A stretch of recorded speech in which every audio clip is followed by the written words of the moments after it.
But I'm so excited to be talking about this film with you. Like I stand for this film so hard. Like, oh my God, because I saw it at Sundance at 2018. Mm. And I remember like it was like the last day or second to last day of the first weekend. And I was like, I only had time to see like one more film, and my friend was like, "You need to see this movie. Like, this movie would be perfect." I'm like, and I saw the like title and what it was about. I was like, "Oh yes, I'm there." Like, as a Black girl, I'm from the Bay Area, so I grew up in Palo Alto, which is like very, predominantly white, very elite kind of neighborhood. And when I saw what it was about in the world, I was like, "Oh yeah, I'm in it. I'm there." So let's just talk about that, going from growing up in West Philly to that moment. So how did you like start? You talk about multi-dimensional work. Did you start off in like photography? Does that mean like video art? Like, Yeah. how did you get plugged into filmmaking as an art form? Yeah, I started out as a writer first and foremost. I've been writing since I was a little kid because I realized, or my mom made me realize, that writing was just like an acceptable form of lying. And I really liked lying when I was a little kid. And she's like, you're not a very good liar, so you can't like make a career out of lying. You suck at it. So she said, "Why don't you write these things down? These are the books you like to read." So I've been writing for a really long time. And when I was in high school, I started to get more into photography, and that led me to getting into making these short films and things. And it was really this short film called La Jetée by Chris Marker, that made me want to try to make a film. That was the first thing that I ever saw. And I love movies. And I grew up in a household that was filled with film. Like, we were constantly watching films, old and new, and discussing them. But I never thought about making them. I only ever thought about writing a movie one day, maybe. But La Jetée was the first time that I realized. La Jetée was the first time that I saw someone challenge for me the definition of what makes a film, because that movie is like this half-hour long short film that's basically entirely photographs or still images with like a little bit of moving imagery in the middle of it, and then voiceover narration and sound design and things like that. So I was just like, this is clearly a slideshow of photos, but you're telling me that it's a film, and everybody seems to be agreeing with you that this is a film. That blew my mind. I was like 15. So like, when you're 15 years old and somebody's telling you this slideshow is a film, you're like, holy shit, what is film? So that's why I started making movies. That's amazing. So you just kind of like, so you basically like learned on your own, you just kind of experimented, or did you take classes in school, or like how did you, work on that? I took my first video class when I was in high school. My sophomore year in high school, and that was where I saw La Jetée, and where I saw so many things that changed my life over and over. Like, my life was just high school changed. And just like even the stuff that the stuff that my English teachers were giving to us to read, even that was like changing my life every single day. So high school was a very formative time for me, obviously. And that just sort of continued in college. I studied film and creative writing and photography. I didn't really like the idea of having to take certain classes because I was doing whatever major, and I sort of just wanted to take whatever I wanted to take because I figured I'm paying so much money to be here. It's okay. It's rare, right, Alex? Like, yeah. I was adults here, it's fine. Yeah, and when we don't have any minors on the call. Oh, perfect. Yeah, we're fine. Don't worry about it. Anyways, yeah, I was paying a lot of money to go to college, and so I was like, I'm gonna take exactly what I'm actually interested in and nothing more. Like, that's just what I want to do, and it's fine. Yeah, no, 100%. I find that, just like having that like intentionality with your courses informs like everything that you're doing. Absolutely. So it's a little tricky. I also really believe that filmmakers and writers in particular, but filmmakers, photographers, any artist should really, really be not just studying their art. They shouldn't just be like watching movies, or they shouldn't just be reading fiction. I think it's really important to understand like the world and just like history Like And live your life. Yeah. Yeah. And like do things that aren't just how to make a movie, because if we just keep if we as filmmakers only study film, then I feel like we're just constantly getting trapped in this loop of self-referential filmmaking, and we're just referencing films, and none of us are thinking about like the world. So I love when filmmakers like you, like hearing what you studied in college. I think that that's amazing, and that's exactly what should happen. Like it should be that you're studying the world and other things, so that when you come to making films, you're able to say something and you're able to 100%. like do something that means something. I think that's so important. Yeah, like in high school, like someone told me like, yeah, if you want to be a filmmaker, don't study film in college. And I was like, wait, what? Like, I want to be a filmmaker. Like, why shouldn't I? I mean, like Stanford has a great film program, and you went to like Swarthmore, right? Yeah.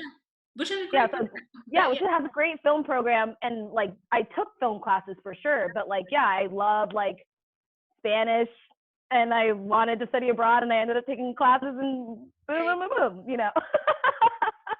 So just having that way, yeah, it's really important. I think I think it makes better filmmakers. It really does. I think that you can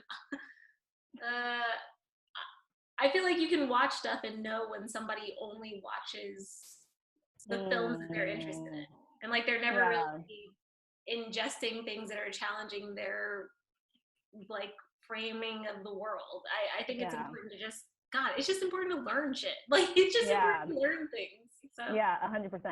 That being said, though, this is a call for USC Film School. I know, and sorry. I had the honor. No, it's not a bad thing. I'm just trying to like contextualize it for people on this call who a lot of them are currently at USC or have recently graduated, like myself.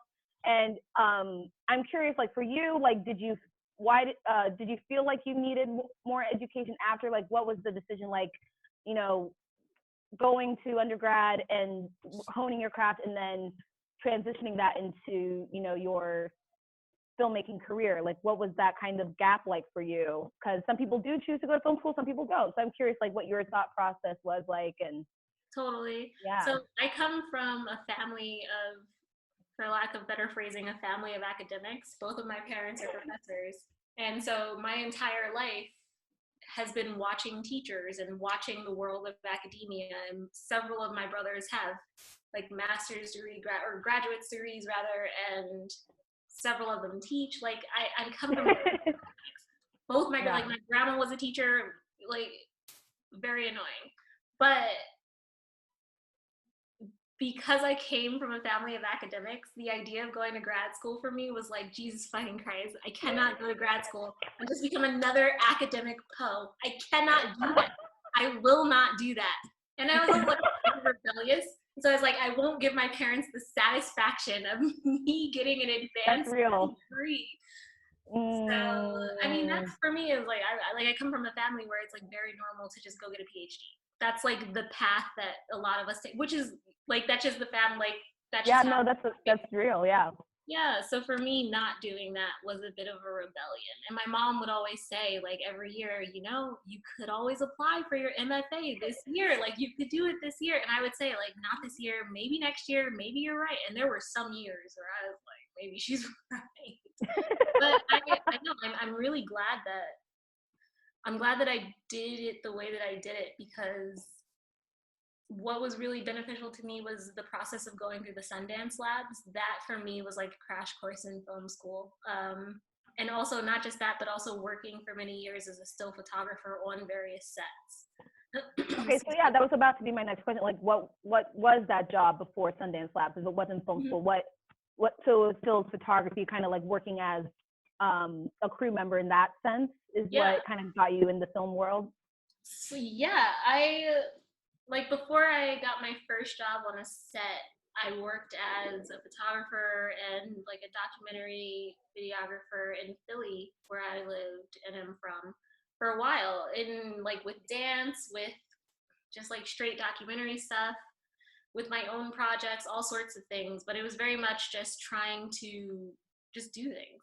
like I'm very I don't really like, I just like to just try it. And I like to just, if I have an idea, I like to just see if I can make it happen, as opposed to having to take the time to like explain to you what I want to do and how it'll make you feel. I just want to do it and show you. It's so much easier. Right.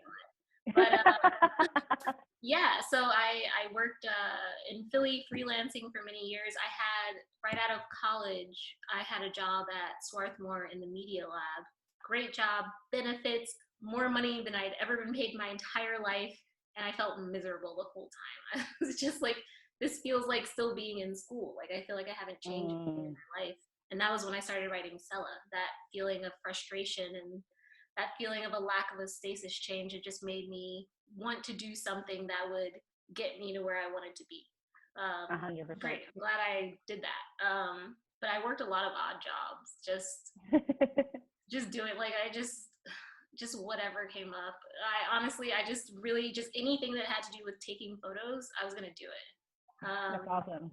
Yeah, I just needed to be behind the camera. And luckily I was young and I was still on my parents' health insurance and I had to pay rent and that was hard. But other than that, I had very few responsibilities. I just graduated college, so I was able to run around and sort of be scrappy and get by on these odd photography jobs and make a name for myself in my small city.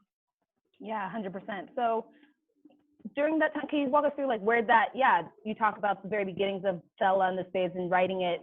Can you walk us through that period of, writing it and developing it and trying to get, it made? Like, did it start like as a exercise and you were just like, oh, like, this is just for fun, and then it became something? Like, how did that all start for you? So I started writing a series of short stories. Like I said, I've been writing since I was a kid, so writing stories is like how I work out ideas. Like, if I'm having trouble in my own life, I'll like write fan fiction about my life to try to figure out what the character of Tayarisha should do in a situation. I just understand things so much easier when they're in fiction format. So I just started writing this story about SELAH in 2012, after I graduated college and when I was working this job at Swarthmore. And then I didn't do anything with it. But in 2013, Sundance started doing these screenwriting intensives that they do with the Knight Foundation. And one of the first ones that they did happened to be in Philly. And it was at this place where I happened to also, it was a Scribe Video Center, so it was like a neighborhood place for me. And I just thought, oh, Sundance, I know them. Yeah, I'll apply to this thing with like 5 pages of made up script based on this short story that I'd written about SELAH. And it worked, and I got in, and it was this one-day workshop with Joan Tewksbury and like 10 other fellows, and it was amazing. But what happens when you get into one Sundance thing is that if you apply to anything else, it's a lot easier because you skip the whole first pool of applications. And it was like doing this one little day-long workshop that really helped my writing a shit ton and was free, by the way. Like, that meant that it made it so much easier to get into any other Sundance thing. So always apply to those little things. If anybody's listening, just do it. Oh my God, it's so much easier. But after doing that, I again didn't do anything with it because I didn't have any money. I had to just work a job so that I could pay for my life, and such is capitalism. Like, that's what happens. But that winter of 2013, Beyonce released Self-Titled, and I remember when Beyonce dropped that. Like, I remember exactly. I remember exactly where I was when Formation, the music video, dropped. Oh man, that was good. I remember so vividly. I was like the world was changed. Everyone's life was changed. I'm on that with you. Beyonce oh my God. Has that power. She's got bow down, Beyonce. Like, I don't know. I don't understand how. Like, you don't have to like every artist, but like you can't deny. Power. Like, it's the talent. Like, I just don't get it. Beyonce changed my life with Self-Titled. Word. Yes. Beyonce. Yes. I think yes. After she like when she put that out, and I saw all these videos, and I read all about how it was this huge secret and that nobody spilled because everybody just obviously signed NDAs, but also just respect the work. Like, that somebody could inspire so many people and be such a good director for her team to just have like to build this respect for the work itself, as opposed to like Beyonce as a person. No, they were respecting the art. So I was really inspired by that. And so for the next month after she dropped that, I wrote a short story every day about SELAH and her life and her friends and her family and her world, just to try to figure out what, if I were going to make a feature film, it would be about. So that was in 2013 at the end of the year. In the spring of 2014, I applied for a grant from the Leeway Foundation for $2,500. And with that money, I made, in the summer of 2014, this multimedia series called SELAH and the Spades and Overture, which was these short stories that I'd written. Some of them I turned into these short films that I made with a few teenagers in Philly. And some of them were these photo stories that I made with those same kids. And I built this website on Tumblr, and I just put it on the internet in 2000. Yes, Tumblr. Tumblr also, like, I don't know if I would be here without Tumblr, but that was pre-Yahoo days of Tumblr. So Tumblr now is very different. Yeah, right? You know the difference. It's like pre-Yahoo Tumblr. Very different. Yeah, it's very different Tumblr now. Yeah. But after I put that out, my producer, Laura McBride, reached out to me. We went to Swarthmore together. She reached out, said, love this project. Please tell me how I can help build whatever you're trying to do next. And I said, I want to make a feature. And that began the long journey of trying to make a feature. So this has been through shit. Yes. Can we just note the years you're talking about? This you had the idea in 2013, and it came out in Sundance 2018. 2019. Beginning of 2019. Yeah. We shot. And then now we're in 2020. So it's a journey. It was. But an amazing journey. I'm grateful for every moment of it, because there were times that. Like all those times that we thought we were going to be able to go and then we couldn't go, and I was devastated, and we were all devastated. It turns out that that was what was supposed to happen. Like, I'm very happy now that we weren't able to go those times, because it just, like, this is the movie that was meant to be made. And if we'd gone earlier, this version of it wouldn't exist. So it felt really difficult as it was happening, but in retrospect, obviously hindsight 2020. It's just like my mom is constantly saying, like, whatever is meant to happen is exactly what happens. So I'm grateful for the time. Mm-hmm. Yeah. So you made these like overture shorts. Mm-hmm. A producer reaches out to you. You're working on the script, and then what happened after that? So to get funding, it was actually incredibly difficult, as I'm sure you can guess, because you're like, yeah, I want to tell this story about the Black kids dealing drugs, but like that's not the point of the story. It's really hard. And I remember I had one investor like who loved the story. They were like, oh, we really love this story that you've written. It's so urban. And I was just like, I don't. This literally story that takes place at a boarding school in the middle of nowhere. How is it urban? But obviously they meant it's about Black people. And so like I learned a lot of lessons in the journey of trying to get the film financed. For instance, you really should work with people who aren't afraid of saying this is a movie about Black people, because it's okay that it's a movie about Black people. You don't have to use code words like urban. But the journey to get it financed was long, and it's two things that helped us a ton. The first was we got a grant early on for development from Cinereach.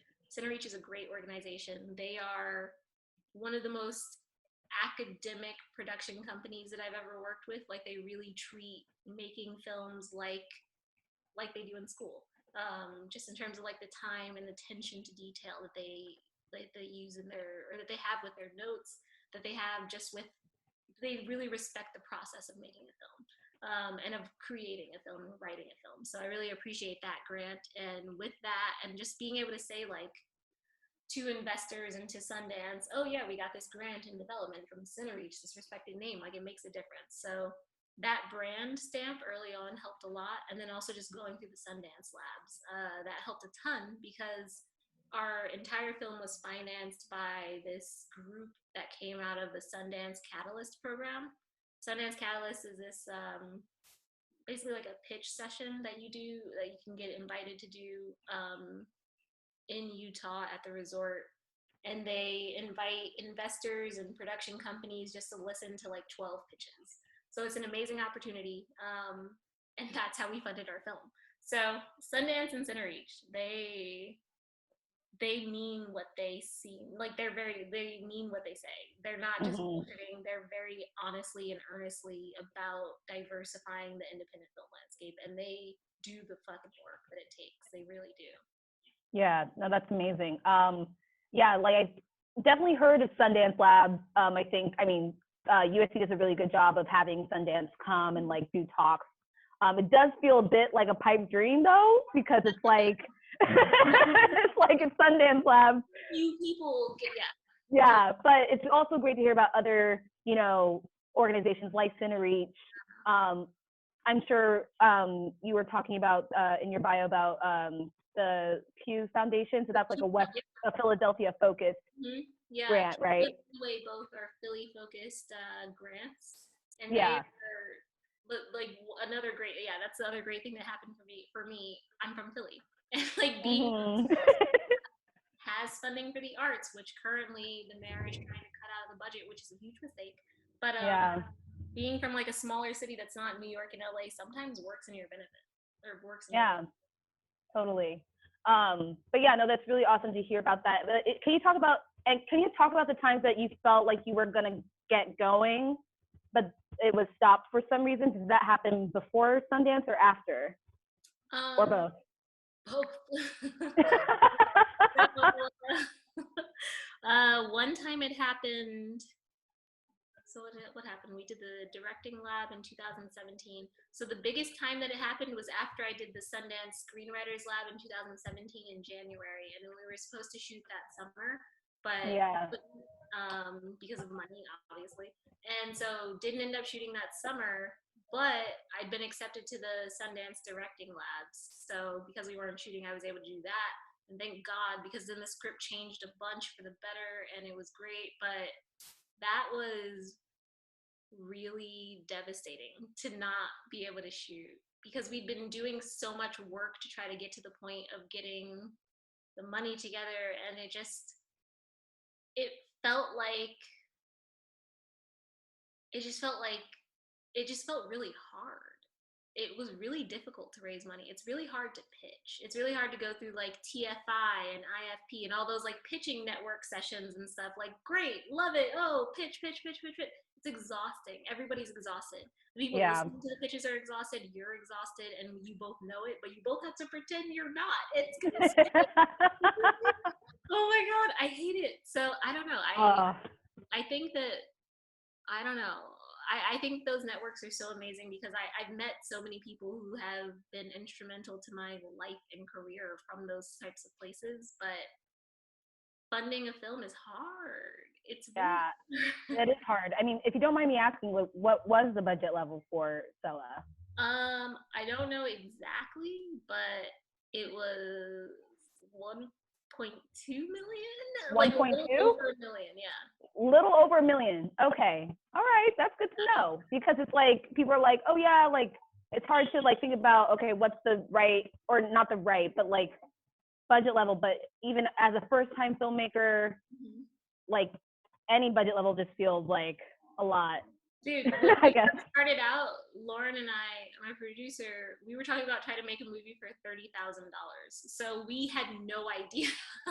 We had no idea what stuff actually cost. $30K. Oh man. That's what I'm saying. Like, that'd be a completely different movie. It was all just like fake money to us. We were like, whatever, 30,000, 30 million, who cares? We don't have any of it. So it was definitely a process of just, but that's again, another great thing from CineReach and them as an organization, and why I think people should always just take the chance at reaching out to them. Because they, with their development grant, they also hooked us up with Drew Hout, I think is how you pronounce his last name. Oh, that's really embarrassing. Our other producer, or the person who became our other producing partner, because he'd worked with them on projects, and so he just helped us build our actual budget and like get a sense of what the real number would be like and things like that. So at any number, it's hard. Yeah. But what kept you going? Like, what made you feel like, okay, because oftentimes, like when you're developing, when you're writing and you're pitching, like, I mean, it's so hard to like keep going, and it takes a long time. Like, so where did you keep that motivation of still pitching and doing those rewrites and all that?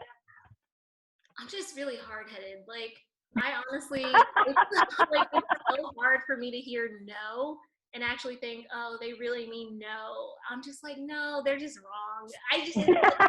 Honestly, So don't take no. Ego. Yeah. I don't know. I honestly, it's also that probably my mom and my dad, they're very good at talking you through what you think is failure. And I think this is because they're teachers, but they don't really think of failure. They didn't really raise my brothers and I to think about failure as like an endpoint. Like failing isn't an endpoint, it's just like a pause. It's just like a moment to recalibrate. So anytime we couldn't go, or anytime I felt like or anytime I didn't get a grant, or anytime somebody said no, and I would go crying to my mom and dad, they're just like, okay, and then I wasn't the right person. Like they don't really have time for you. Wow. Like, that's a word. Yeah. It's a pause. They're just like, this isn't the right one. Why are you crying over somebody who isn't right for you? Because if they were right, they would have said yes. If they got it, they would have said yes. And if they don't get it, then you don't want them to be the person who funds this film. So having them in my life and just always reminding me of that at every turning point was so helpful. Really helpful. That's amazing. Well, I mean, when I saw the film, I loved it. I was like, yes, like this is so dope. I think, and you know, I'm on Black Twitter. Everyone's like saying, sorry, there's an airplane going ahead, so if you can't hear me, that's why. But yes, you know, people are always like, oh, we need more Black girl coming of age movies. We need more of that, and it's like, bruh, it's right here. Like, I know. So like, I mean, where do you think that comes from? Why do you feel like people still say like, oh, we need more, when, you know, I watched your film, and then, you know, there's a lot of great films that are kind of centered around Black girls coming of age, like Jin, I saw. That's a good one. I thought it was lovely. I saw Jezebel, which was very interesting. It was like, ooh. That one's wild. I was like, cam girls, okay. I know. She's doing a show, Toxic. Yeah, Macro is developing a show with her. I hear you're doing a show too, girl. I know, yeah, but we'll talk about that later. Yeah. But I'm curious, like, where, why you feel like people say that there's not enough when there feels like there are, and was that something that you were intentional about when, you know, making the film?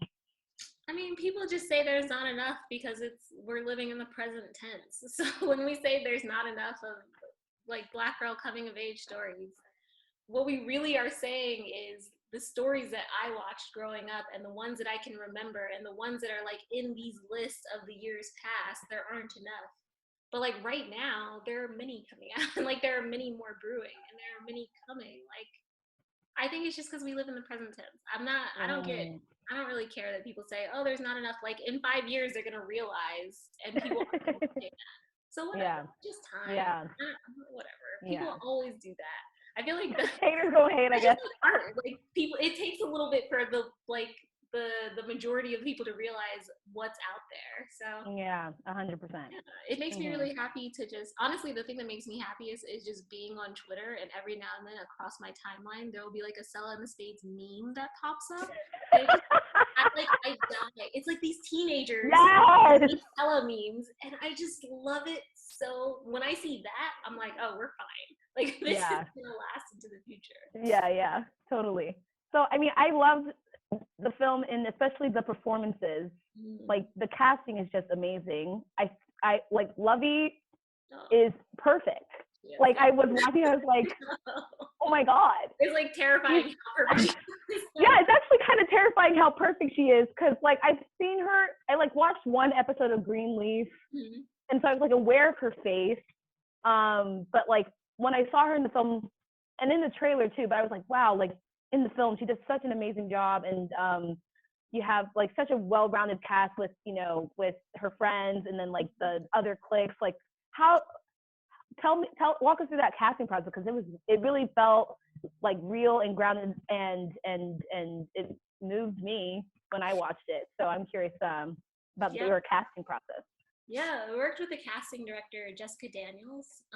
She's based in New York. She's amazing. She did Roxanne. Roxanne is the one that comes Oh, to okay. which I remember I saw that at Sundance like in 2015, I think, maybe 2016. And I just was blown away by the cast because it's just so well cast. And I was like, this is how you cast a movie. So as soon as we were casting for SELAH and somebody said Jessica Daniels, I was like, yes, exactly her. So she's really smart. And that's that's a huge part of why the film is cast so well, because she's brilliant and she knows how to build an ensemble. And so we really did.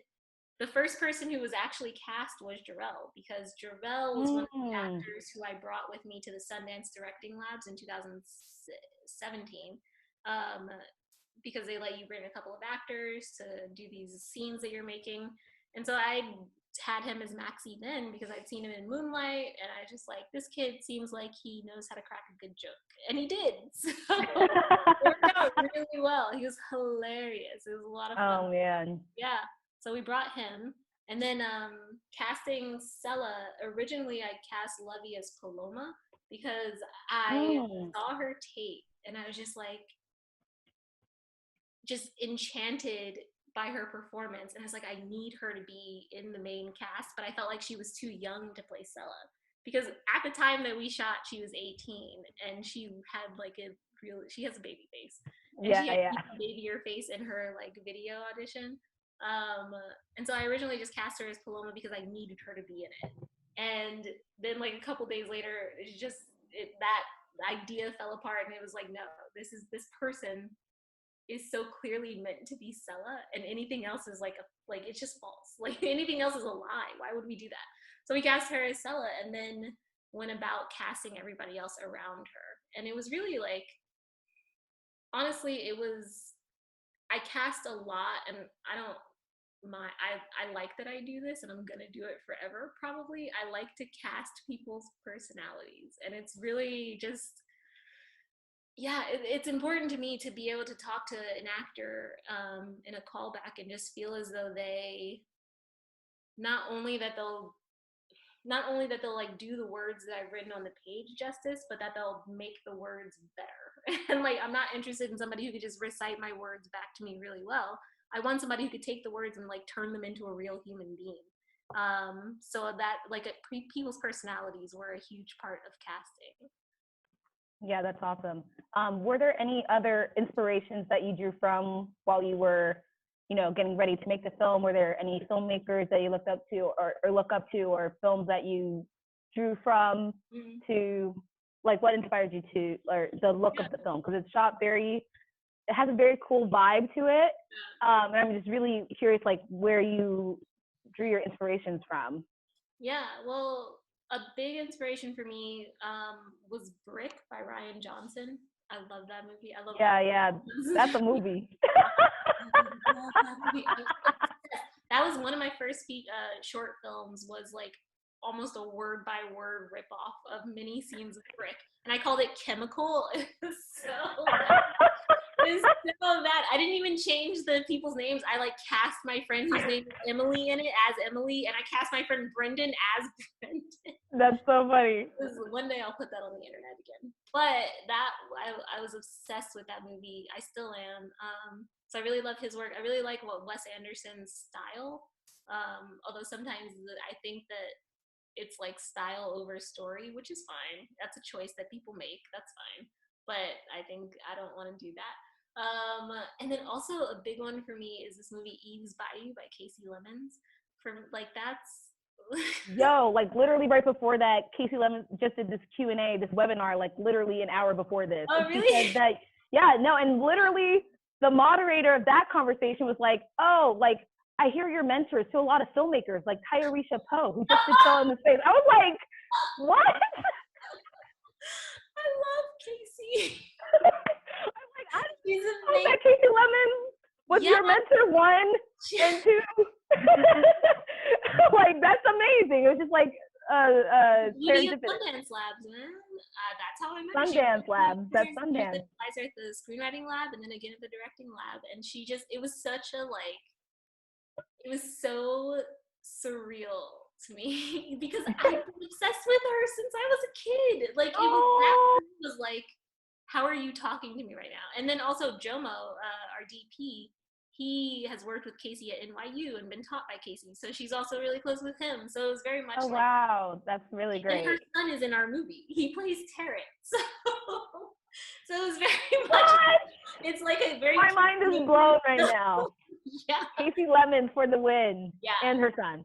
I love her. Yeah, but Eve's Bayou, like, I don't know if I would be making movies if it weren't for Eve's Bayou. That movie taught me to stay rebellious till I die. Like, that was like, whoo, curse people, like, send your family to hell, whatever. Just be true to you, man. Yeah, no, that's such an important lesson for sure. Oh my gosh. Yeah. And I when I'm reading about the film, I see that you reference Rihanna a lot. Yeah, she's a huge influence. So Rihanna's album Anti. Yeah. No, not her third album. That's like her 8th album. No, her 7th album. Sure. I don't know which number album. I'm like thinking back. I'm like, what does Rihanna Stan Twitter say today? What did they say? Yeah, they're just waiting for the next one. They're just I know, hounding her mentions, being like, where's the next album? These days they are hounding her. But I don't think anybody should be hounding Rihanna for a new album because yes, last one was amazing. But it was a huge influence. Her, very specifically, her use of the word savage and just her savage persona, and this idea in that song Needed Me, didn't they tell you that savage? Yeah, that's just, as soon as I, like, whenever I hear that song, whenever I hear that album, I just think about every single girl who has ever had to deal with the expectations of others, which is like every girl ever. Like every girl who's ever existed. I feel like that's who that album is for, all of us. So it was it helped. I listened to it all the time when I was writing, talked about it all the time with Jomo when we were building the visual language. Yeah.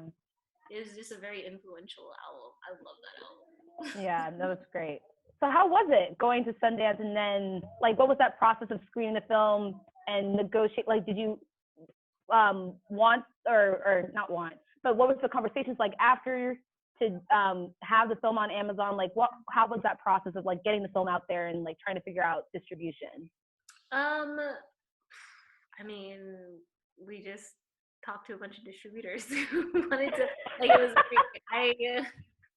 I was very much a part of the conversation, but I was also very much, like, blacking out as I was having those conversations. Sort of like, it's like, oh, what should I sell my child for? I don't know. It's a very weird and uncomfortable, like, selling a film is so uncomfortable. I hate it. I hate financing films. I hate selling films. Any, like, money part of filmmaking, I hate it. And I'm sure a lot of us feel that way. Anybody who's not in fact, producers feel that way too. None of us want to deal with money. But we had offers from folks who would have given, like, a limited theatrical release, that kind of thing, before selling the digital or the online right or streaming rights, whatever. But ultimately, and honestly, Amazon came to us and asked if I had an idea for a show.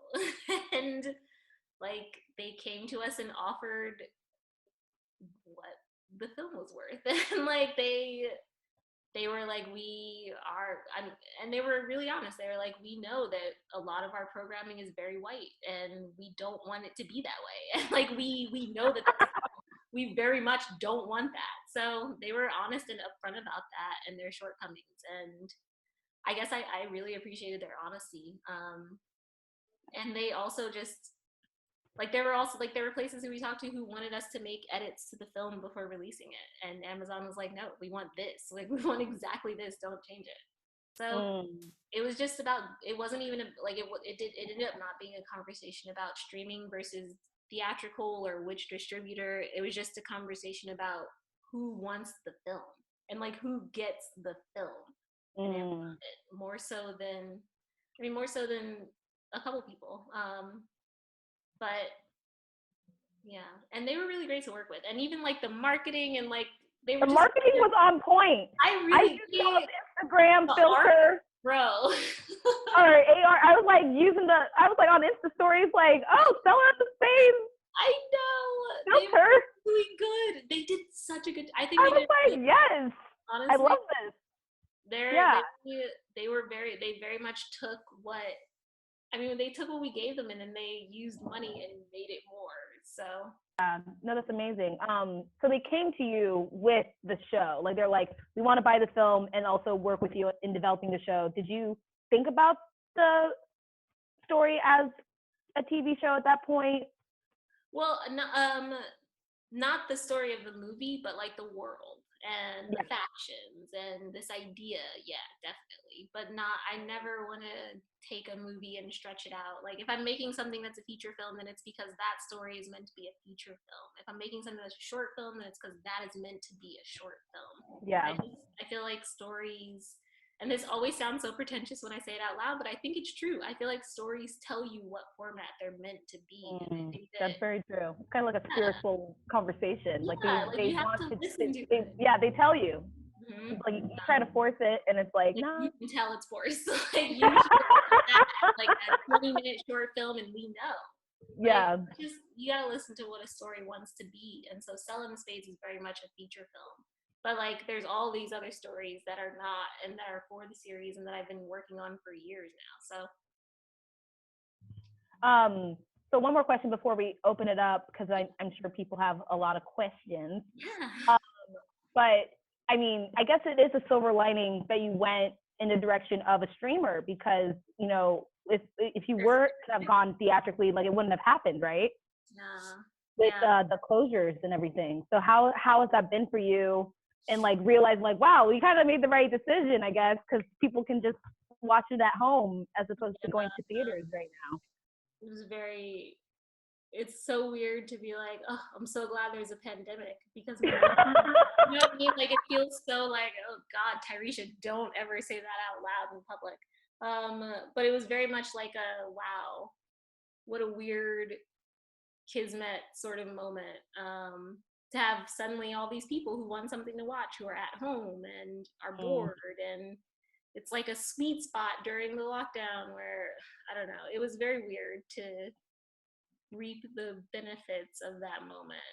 But it was also just like, fuck it, distraction. I'm so happy that I can provide this distraction and like this little balm of a fictional world where there is no virus, and it's not even our world. Like it's a little bit different, it's a little bit off. Like I really that brought me comfort, because God, this whole situation has been very weird and very terrifying. And so in a way, I'm happy that I had something to I'm really glad that I had something to look forward to, and not something to look forward to that only I could experience. I'm really glad that I had something to look forward to that I knew or could trust that other people would reap like benefits from. So that felt good. Yeah, no, that's great. And I feel like the responses have been really great. Like I saw it again, I was like, yes, like, oh my gosh. So I'm really excited for you, and like and how the release went. It seems like it did well. I mean, I don't know numbers. I don't know if Amazon releases numbers. They don't know. Yeah, I don't tell you anything. Doesn't matter. It's been great. Yay, amazing. So Alex, let's see who has questions, and we can bring them into the fold. We have a few from Sydney Starks, so I figured that we could start with Sydney. And yes, Sydney, I think I know her. Yes. Promoting Sydney to panelist, and Sydney, get your microphone and video ready. I've never done a Q&A this way. It's so exciting. Hello. Hi, Sydney. Hi, how are you guys? Pretty good. How are you? First, yeah, I love the movie. Thank you so much for making this, because I also went to boarding school, so I was like, finally. But I have like a few questions, but one thing me and my friends kind of picked up on was like a queer undertone between SELAH and Pomona, and I was just wondering if it was your intention, or are they actually queer? Like, yeah, it was definitely my intention. It was something that we talked about in direction and with the girls, the women in directing them. And what we talked about was that for Paloma, this is very much from the very beginning just a straight up love story. Like, this is a story of unrequited love, and SELAH will never love you back because her focus is power. And for SELAH, it was very much like, you may never be interested in sex and romance and things like that. Maybe your interests are in these other things. Maybe you don't have a language for it. Maybe you're asexual. Maybe you don't know yet. But for you right now, your focus is not love. It's not romance. Your focus is your friendships, but because of power. So very much like that's a part, and like that's like in the DNA of the story, but it's also overall just not a story about romance. It's like not a story about like sex and kissing. Like, it's just not a story about that.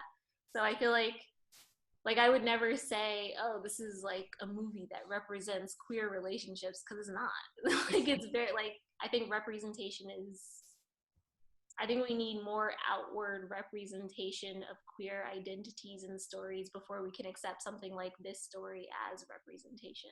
So yes, and it's not representation. Gotcha. Am I allowed to ask another question, or? Oh yeah, go for it. Why Okay. not? Go for it. Yes. I was also wondering how you feel like film production is going to change, and also like the future of filmmaking with COVID right now. That's a good question. My biggest hope is that, and I think that this is inevitable, is that the whole industry in the States is pushed towards like French hours and things like that, where you have shorter work days and people can have lives outside of film because they're not on set for 14 hours a day, and you work like almost like a 9 to 5, but you're making films. So that's my biggest hope, and I think that that's just healthier, especially when you consider like drivers and PAs who get there before everybody else and leave after everybody else, and how long their days end up being. So that's my biggest hope. But the other thing that, I mean, I have been like seeing people say, oh, I'm really worried about like what this will mean for diversity initiatives and stuff like that. But I don't know. I guess because I feel like I'm not going anywhere, I know that diversity initiatives aren't going anywhere, because that's like my biggest concern. Like, that's like my biggest focus, is bringing more people like me, or more people who think that they are not like the people who look like filmmakers, into the fold. So I know I'm not going anywhere. I know the people who are working with me aren't going anywhere. And so we're not going to stop doing that work post-pandemic. So I have no idea what that's going to look like. All that I know is that I think I have a little bit more power in making sure it looks like the way I want it to look. Okay. Thank you. Thank you. Okay, so we're going to go over to Aria. And again, I just need to promote her over to panelist. And French hours are kind of like that production mode of like, for people who don't know, what are French hours again? Just so French, I think they do 10-hour days, and then instead of having a break for lunch, you kind of have small meals throughout the day. In the Pacific I worked on the Twilight Zone in November of last year, and they shoot in Vancouver in Canada, and they do Pacific Northwest hours, which is the same idea, but just a little bit different. Okay, thank you. Hi, Aria. Hey, thank you so much for this Q&A. I really love the dynamic that's been going on between the two. It's awesome to see. She's not doing another Q&A. She's having too much fun. I never want this Q&A to end. Yes! Yes. So yeah, my question, well, I guess first of all, like, I discovered SELAH and the Spades through TikTok, weirdly. A lot of people use, I don't know if you know this, but a lot of, you didn't know that? I've been hearing about like people doing like the like when I was, or what it means to be 17 monologue on TikTok. Yes. It's been going crazy. Like, I did not know that was. Seriously? That's amazing. It's so cool. Oh man, I can't download TikTok, but it's awesome to see like teenage girls using that audio to like take back empowerment over their own body, and to be able to express their feelings in a very cinematic way on this like new platform. I know it gets a lot of hate, but I'm a big fan of it. That's amazing. There's this TikToker who's recreating Wes Anderson in quarantine. It's really good. Have you seen that? I love that TikToker. Like, so cool. So yeah, my question was, I guess I had an earlier question, but you kind of answered it. So my new question is, you talked a lot about how writing is a very big process of how you work through your own emotions, and obviously as a writer director, I feel like you're one of those writer directors who writing is really important to you. So I was wondering, what is your like daily or weekly routine or habit in regards to writing? Because I know that even though it seems small, it can be so important for a creator.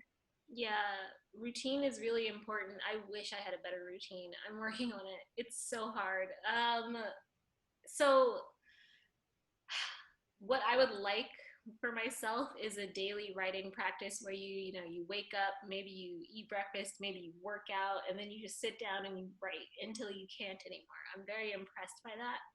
But right now, what's been working for me is this odd pattern of just peaks and valleys where there will be a few days, and obviously right now we're in the middle of a pandemic, so everything is different, but where there's just periods where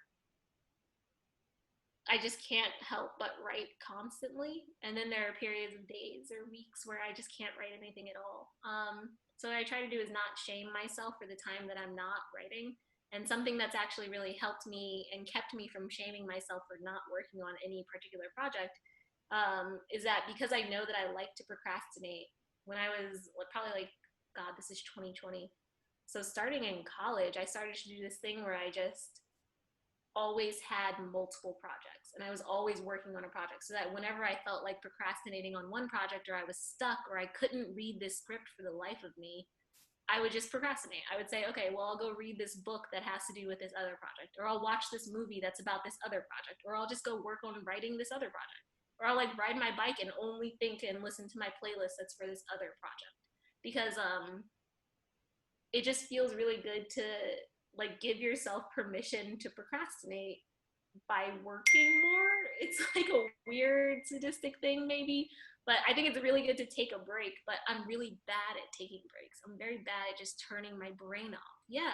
So if you know that about yourself, if you know even when you're scrolling through Instagram, you could be like, and this is another thing I love to do when I'm scrolling through Instagram or Pinterest or whatever, I'm always just adding stuff to my different collections for various projects. Like I'm always thinking about my projects. And if it's not like, it's not always the project that I'm supposed to be working on because I have like a deadline that I need to hit or something, but it's always something, so that whenever I finish it, like project X, and then I move on finally to project Y for that deadline, I've already been doing all of this like shadow work on it in my procrastination on project X. So for me, that's the writing practice that's helped me. Just having all of these procrastination outlets that are influencing my writing for that project. Because it's unrealistic for me to not procrastinate. Like it's just unrealistic. So I don't want to make myself feel, and I don't think anybody should make themselves feel bad for not writing. Like it's just try your best. So that's my practice for now. It might change. That's really awesome. Sorry, one thing I want to respond to is Elizabeth Gilbert, which is like a really cool person who likes to talk about creativity, talks about having multiple projects so they're like escapes for each other. So you escape one by going into the other. I love that. Yeah, exactly. I feel like her book, Big Magic, should be required reading. Yeah. I love that book. It's my Bible. Like everybody, but especially like creatives, like that book literally like changed my life for sure. It's so good. Thank you Thanks, so much. Aria. Those are great questions. Mm-hmm. Okay, I'm gonna bring on Rayshawn. Rayshawn! Oh, beep. So I was president of the African American Cinema Society. So like you're talking to one of the like dopest creatives like in the MFA program. I haven't talked to him in so long. So hi, Rayshawn. I did not know my face was gonna be shown, but I'm here. No shade. Alex warned y'all. He said, "Hey, if you have a question, prepare to be on camera." He said that. Yeah, Great. I never get picked for these things. So Okay, this is your moment. Well, thank you. I'm really excited to meet you virtually. I thought the film was great. I've been following Love You for a minute now. I'm like, this girl has it, so I just like, you get it clearly. But yes, so my question is kind of, I have two questions. One of them I didn't put in the comment because I was unsure how to phrase the question, but it's kind of touching on the your creative process as far as dealing with camera.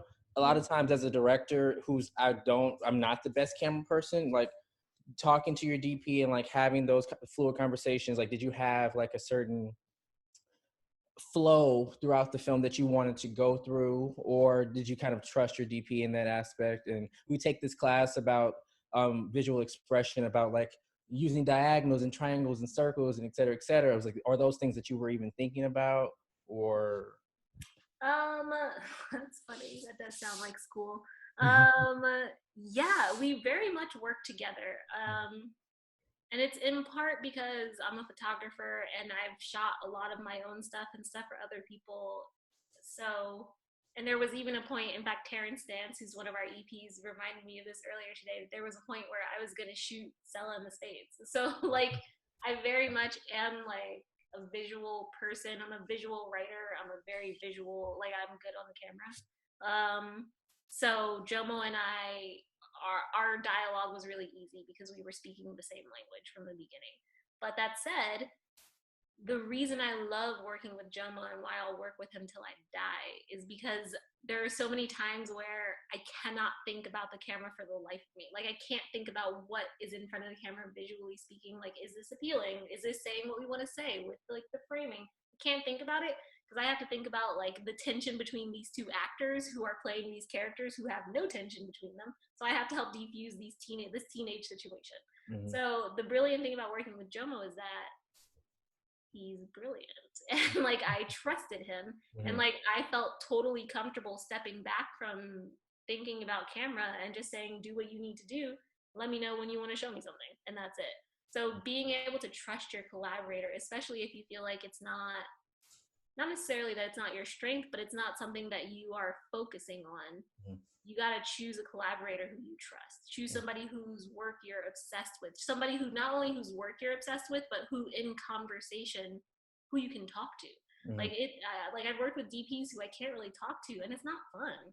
So mm-hmm. I would rather work with somebody who isn't as like technically accomplished or skilled or whatever, but who I can talk to, because mm-hmm. we're gonna get better work out of that conversation than we would if you just are like some master DP who can't fucking look me in the eye or whatever. Sorry for cursing. But I think like being able to talk to your collaborator, being able to collaborate them is very important. It's not that you're hiring them for a job, but you guys are working together. And your knowledge of like camera language or how cameras move doesn't matter, because what you're trying to do is capture an emotion. You're trying to capture a feeling. You're trying to make somebody feel a specific thing. So you can talk about that. That's your language. And a good DP will be able to translate that into camera. Gotcha. Thank you. And my second question is kind of in a whole nother lane in regards to kind of agents and managers, and how did they interject you like in your journey? Yeah. Or if you found them useful at all. You know, a lot of us are transitioning out of film school and going into this world, and it's like, oh, you need an agent, you need a manager. It's like, do I just wait for them to pop up and like, hey, I'm great, pick me? Or, you know, what was your process? So that's a really good question, because there's a lot of people who you don't actually need. You just don't need them. But their job is to make you think you need them. So you can't really fault them for trying. Wow, that is so real. It's true. Oh, that's you know what I mean. Like, but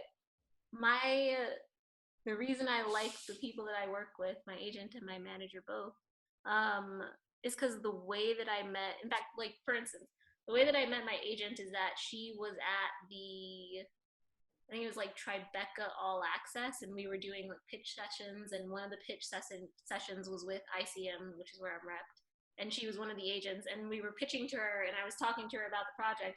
She was like, why are you here? Like, why isn't this movie funded already? And she was just so incredulous about it.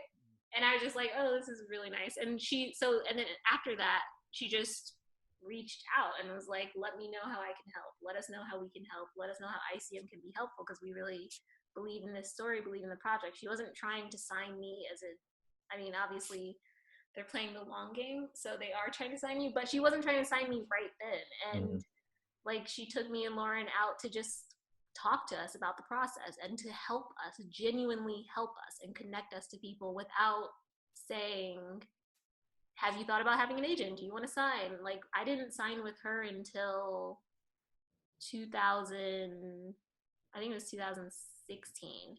So the year before 2017. I didn't sign with her until the year we made the movie. And I met her in 2015, I want to say. So it was like a long time of her just helping.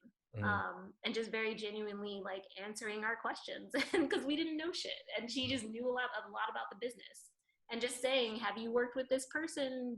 Have you heard any weird stories about them? Should we be aware of anything? And so I do think that there are people who do genuinely, who will be good representation for you because of the work that they did for you before they were representing you. I think that means something, and I think that it makes people stand out. And then moreover, I think that what was I gonna say? People representing you, do work with you, blah blah blah. I don't remember what I was gonna say. I don't know. I guess it was something important, but it doesn't matter. Yeah, I mean, I'll piggyback onto that because I've been with an agent for about a year now.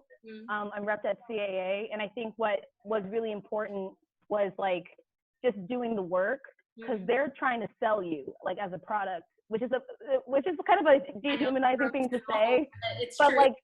like I met my now agent like at a class at USC, and I just like kept in touch with her, and like. But I didn't sign with her for like another 6 months. Like, it was just a matter of like, okay, here's what I'm working on. Okay, this is where the short's going. Okay, and then like we kept on. She's like, okay, what else are you doing now? Okay, I'm like, yeah, I have this next short, and then I have this next short, and I have this, like, I'm doing my work. Yeah. If you want to join me and be a part of this journey, that's great. But like that's like, I think, and I can say this because I went to USC, so it's no hate. But I feel like there was a lot of like focus on like getting the agent, getting the managers. Like, don't think about that. Just do the work.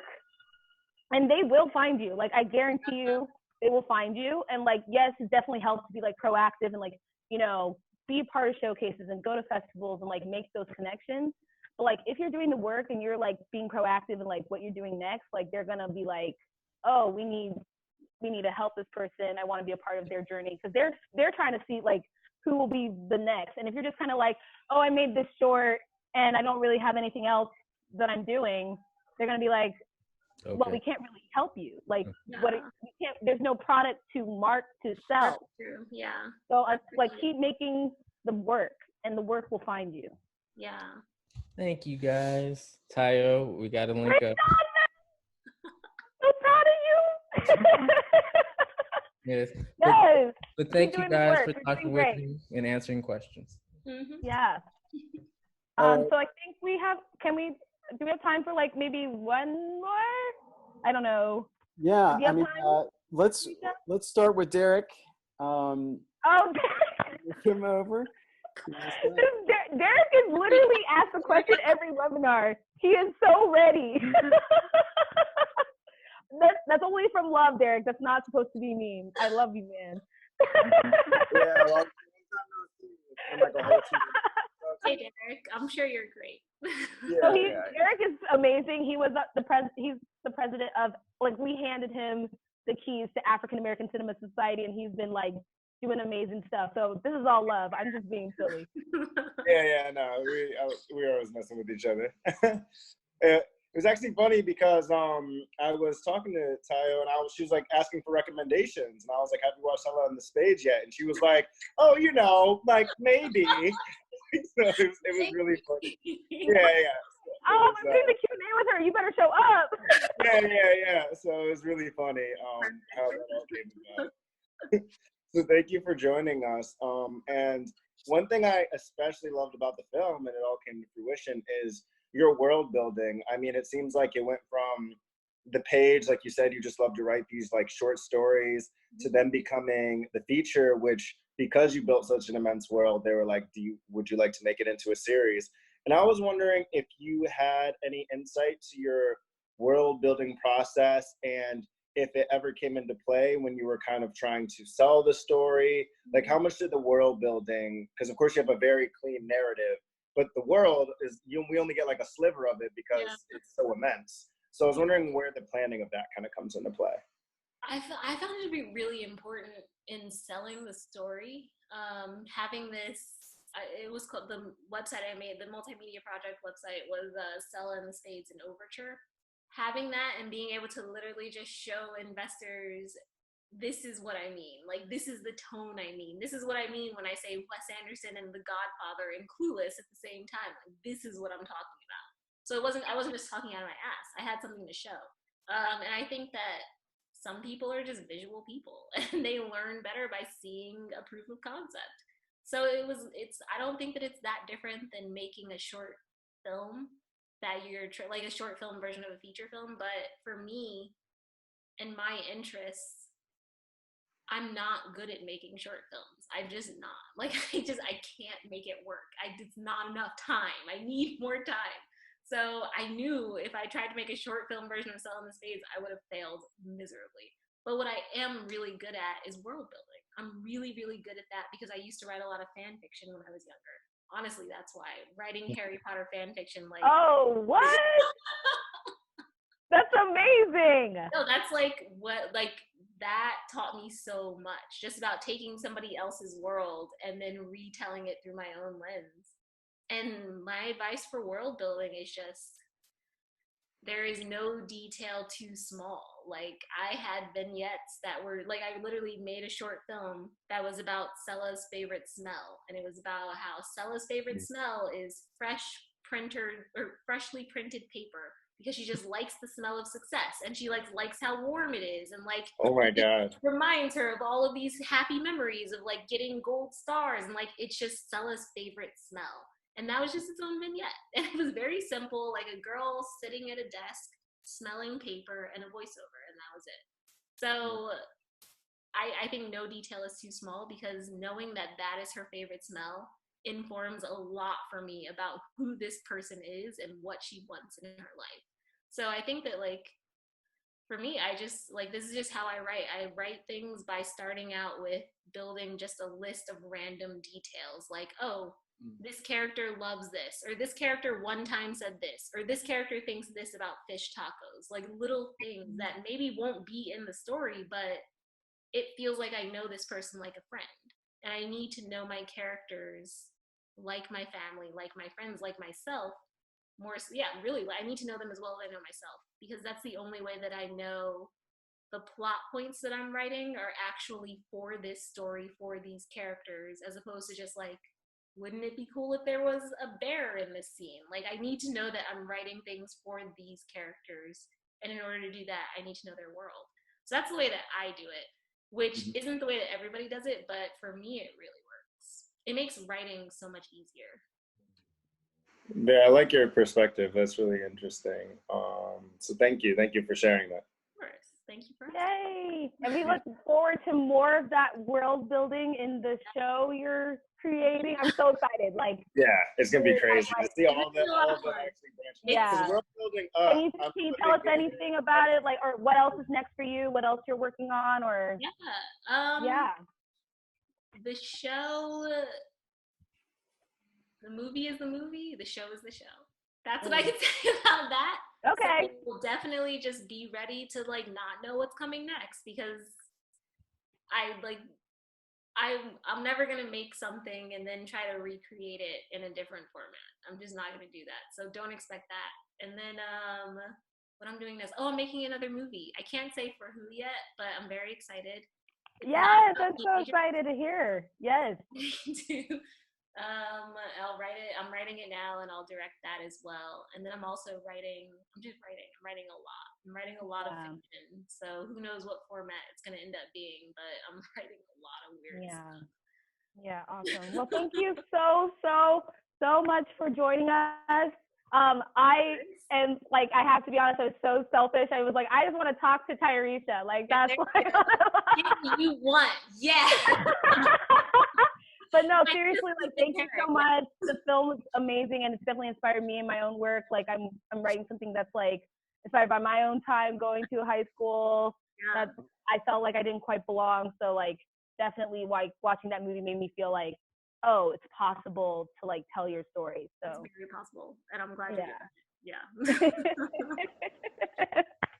This is great. I love it. Yay, Alex is back. Thank you both.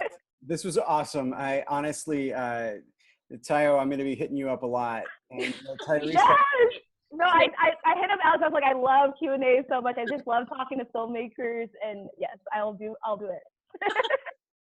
yeah, and at some point, Tayarisha, we got to get you down to campus. This was supposed to be on campus. I know. Yes, but don't worry, we'll get you there. Yeah. We'll figure it out. Thank you so much. Thank you, guys. Thank you. Have a great rest of your day. Stay safe and healthy. Bye, Good night, everyone. Bye.